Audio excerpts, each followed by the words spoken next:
Napansin mo ba to? Yung presyo sa O-Save parang hindi na makatarungan sa sobrang mura. Yung 100 pesos mo doon, mas marami kang mabibili kumpara sa ibang grocery stores. Kaya naman mapapatanong ka na lang talaga, nalulugi ba sila? O may sikreto silang ayaw mong malaman? Sa video na ito, sasagutin natin ang tanong, bakit sobrang mura sa O-Save?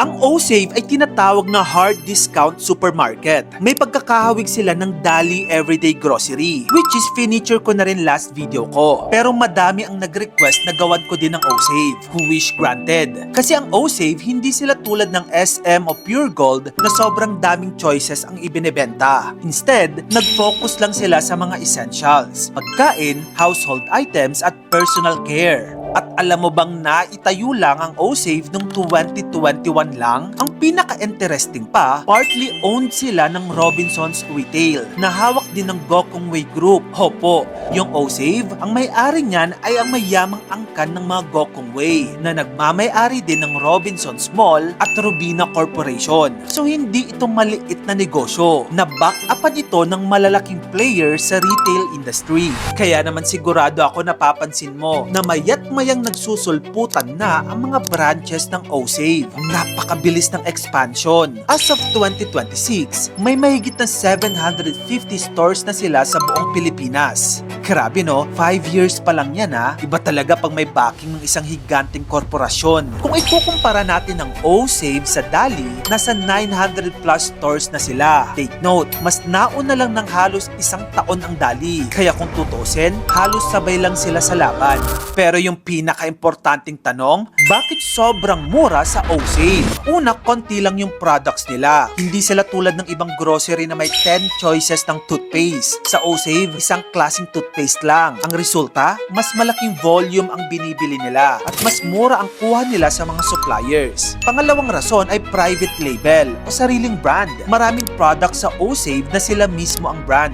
Ito ang tinatawag na private label. Wala na yung mga middleman. Wala nang malaking marketing cost, kaya mas mura agad ang presyo. Pangatlong rason, simple lang ang store. Napansin mo? Walang aircon minsan, walang fancy design, walang pa-aesthetic. Kasi ang strategy nila, tanggalin lahat ng gastos na hindi kailangan. Pang-apat na rason, murang location. Hindi sila nagre-renta sa mamahaling malls. Usually, nasa Gedli lang sila ng barangay mo dahil dyan mura ang renta. Panglimang rason, direct supply chain. Diretso sila sa mga manufacturers. Pang-anim, high volume, low profit. Ito ang pinakasikreto nila. Maliit lang ang tubo per item, pero bawing-bawi sila sa dami ng naibibenta. Parang sari-sari store, pero scaled up nationwide.